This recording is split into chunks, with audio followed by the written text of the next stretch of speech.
I am Frank Wells. I am 45 years old, chairman and COO of Wells & Co. Incorporations, and divorced. I was married to Betty Caraway for 13 years. She changed, and I had to act. We met after I graduated from college. I was 26, 4 years after finishing my college degree in 3 years instead of 4. My degree is in computer science and electrical engineering, with an emphasis on manufacturing robotics. I was living off income from some small patents I had been successful with. It allowed me to keep trying to come up with new devices. Betty was working in a lawyer's office. She was a receptionist or personal assistant. I had made an appointment to start a new patent filing. She showed me to the office of Gary Wilson, a big-time patent attorney. My idea and design this time was for several tools to use on a robotic arm assembly robot. One of them allowed the programmer to set the machine to tighten bolts to a specific torque setting, and the setting was programmable through my software. I wanted patents on the tools, all of the processes, and the software. I had other successful patents, and so the process was familiar territory for me. I was prepared. I had never worked with Gary, but my former attorney retired, and he recommended Gary. When Gary shook my hand, it was a confident, firm handshake without the dominant games. He had done his homework and was asking great questions and showing an insight that gave me a lot of confidence. I showed him my dated written descriptions and my dated technical drawings. Then I explained that I wanted to blanket patent these devices. When I explained the multiple patent filings as a process to protect everything about the tool, he actually smiled. The young lady came in and offered me a coffee, tea, or water. I declined, but thanked her for the offer. I watched her as she left. Behind me, I heard a soft chuckle. Betty is my sister's daughter, and I would be lost without her around here. I couldn't find the floor without her telling me where it was. Then he got back to my requests. I will put some of my staff on the patent search. That normally will take 6 to 8 weeks. Then if it comes back clear, we will file. Once filed, you will be able to shop your tool to the industry. Do you have any specific type of finished product this will be used for? I really have several industries that could use this tool on their robotic assembly lines. It should be useful for the auto, tractor, and farm implements, small engine equipment, and heavy equipment manufacturing industries. It is designed with 3 different connecting arms to work with all of the major robotic arms used in most plants, I said. We concluded our business, and 6 weeks later I got a phone call. A sweet, soft voice said, "This is the office of Gary Wilson. Would you be available to see him today?" "Sure does 4 p.m. work?" I replied. "That's fine, Mr. Wells. We will expect you then. Please bring your notes on the devices we are working on." Then she disconnected. The patent search turned up clean, and the patents were filed. Gary told me to be patient for another couple of months and to expect calls from several companies in various industries.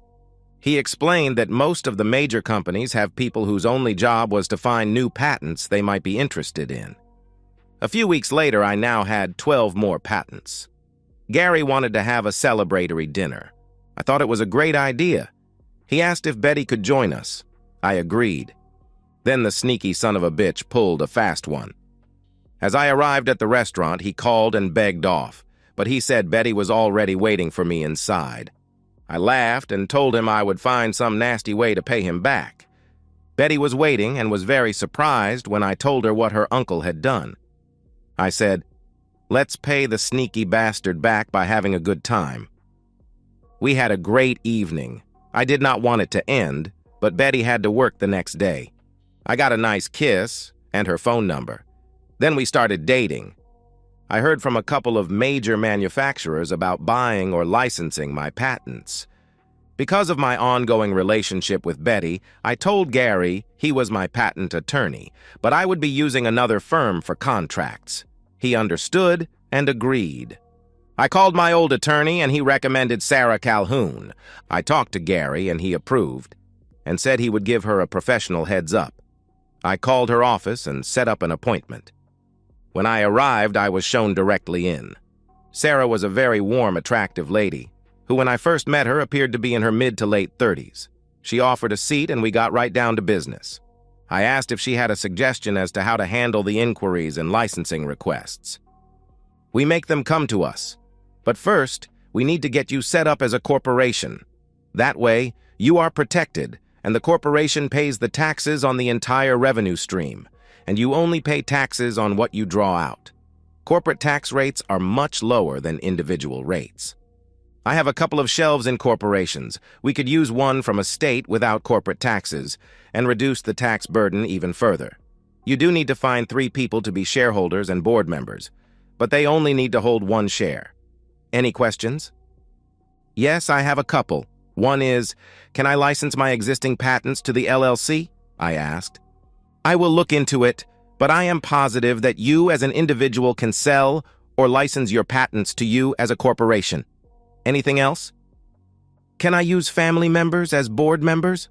I asked. Of course. Can you create a trust for me and have the trust control most, 75% or more, of the shares, with me having the proxies? That's smart, and yes, I can. Last one. Would you be the corporate counsel as well as my business attorney? The way I envision the corporation, I would be both if you wanted me. After that, we discussed license versus outright selling and share distribution. Then I left her a retainer and the inquiry information and left for the day. We set up the corporation as a private concern with 100 shares. I had 12 shares, my mother had 2 shares, my sister had 2, and Sarah had 2. The trust had 82 shares, and I held those proxies. We also set it up so that the shares could not be sold except to a current shareholder or the trust, and that it would need a 90% vote to issue more shares or to sell, assign, or remove shares from the trust. Wilson & Co. Incorporation was in business. We licensed the patents to several companies in the U.S. and overseas. Our revenues were in the high 7 figures just from the robotic wrenches, as we called them. I now had time to completely devote to some other ideas. Betty and I dated for several months, and at Christmas time I asked her to marry me. She agreed. I was advised by Sarah to have a prenuptial agreement in place. She drew one up that protected the corporation, the trust, and my personal assets. It also protected Betty. I asked Gary to look it over to see if I was being fair to Betty. He read it and approved of it. He never asked how well off I was, neither did Betty. I never flaunted it, and she never asked. She signed, and we had an early fall wedding. As a wedding present, I gave Betty 2 of my shares of the company. We honeymooned in Bermuda for 2 wonderful weeks. Betty continued to work for her uncle. She took 2 12-month leave of absence for the birth of Gary and Betty, our 2 children. We did the family things, vacations, houses, school functions, and the like. Gary was an athlete in t-ball and soccer. Betty was all girl, except for being Gary's shadow. When Gary turned 8, he decided that girls had cooties and pushed all of the girls except Betty away. I heard him tell one of his friends, "Betty isn't a girl, she is my sister." About 12 years after we were married, Gary, the uncle, decided to slow down. He took on a partner, a man by the name of Randolph Simmons. I took an immediate dislike to him and told Gary that he was not to have any access to my business or patent information. That caused a major row and forced me to move my patent business to another firm. By that time, I had enough patents to interest several firms. I went with one that Sarah recommended. They only did my patent filings and research. The need to move my business from her uncle's firm caused a serious argument with Betty. I moved out for a couple of weeks. The argument stopped. I did concede that I would not require Betty to quit that firm, but I would not do business with her nor the new partner. After Betty apologized, I moved back. Betty became cold toward me and started to snipe at everything. She was careful to not mention the company business, or my leaving the law firm for another. I put up with the bitching, until I found out that Randy, as Betty called him, tried to buy her shares in my company. Betty asked me if she could sell them, and I said sure, but only to the corporation. When I asked where the idea to sell came from, she said Randy offered her a lot of money for them. I blew up. I told Betty that as an officer of the company, she had no right to let out any information on the company. I went out and called all of the board members and called a board meeting. We met and voted to purchase the 2 shares that Betty owned and put them in the trust. She was paid the $10,000 a share that Randolph offered her. Then she was voted off the board. I never discussed business in her presence again. The tension didn't ease, and if I thought things were cold before, it became icy. It got so bad that I removed the king-sized bed from our bedroom and put 2 singles in. Betty didn't even protest, but she knew I was royally pissed. After about 6 months of this, and Betty said that she wanted to go out with the girls from the building for a girls' night out. I really didn't see anything wrong with the idea, but she had refused many requests from me for us to go to dinner or to a play or concert. I sarcastically said, "Sure you can go, but all of the girls will come here and pick you up. You refuse to go on a date with your husband, and yet you want to go out with a bunch of single and divorced women. I don't think so. I won't stop you, but I won't be here when you get back, and I will file for a legal separation. You have been a miserable bitch ever since your uncle brought Randolph into his firm. I won't stand for it anymore. I am giving you a choice. Become a wife and mother again or go to hell." She looked at me and I could see the steam rising from her head. She was ready to say something when she must have thought better of it. She spun and ran out of the room. About 20 minutes later, she came out of the bedroom dressed like a low-class streetwalker or a crack whore. "If you go out that door tonight, don't come back. You look like a whore, and you are acting like one too." I added, "I am as serious as a sledgehammer if you leave, and I will have divorce papers on your desk at work before the weekend, and I have more than enough resources to take the kids too. They are already saying you are being mean to them and yelling at them over every little perceived problem. There is the door. Make your choice." She headed for the door, and just before she got there, she turned around and said, "I don't care. Randy will be glad to see me. He will treat me like I deserve." Then she turned and walked out. First thing the next morning, I called Sarah and asked for her to recommend a divorce lawyer who took no prisoners. Then I told her about the fight and Betty's response. She gave me the name of a lawyer, and when I called, I told him I wanted her served at her offices. I gave him all of the information he requested, and I told him to file under mental cruelty. I also told him to hire a private investigator to check on one Randolph Simmons attorney at law. The filing didn't make the weekend, but the first thing Monday morning, the process server served the papers, and Betty collapsed and was rushed to the hospital. It came to light that Randy told her I would never do it, and she believed him. She was also mad that I shut her out of the company. She had a major breakdown. She was placed under suicide watch and transferred to the psych ward for a mandatory 14-day evaluation. The private investigator report on Randy Boy was enlightening. It showed that he was not a lawyer and had never attended law school.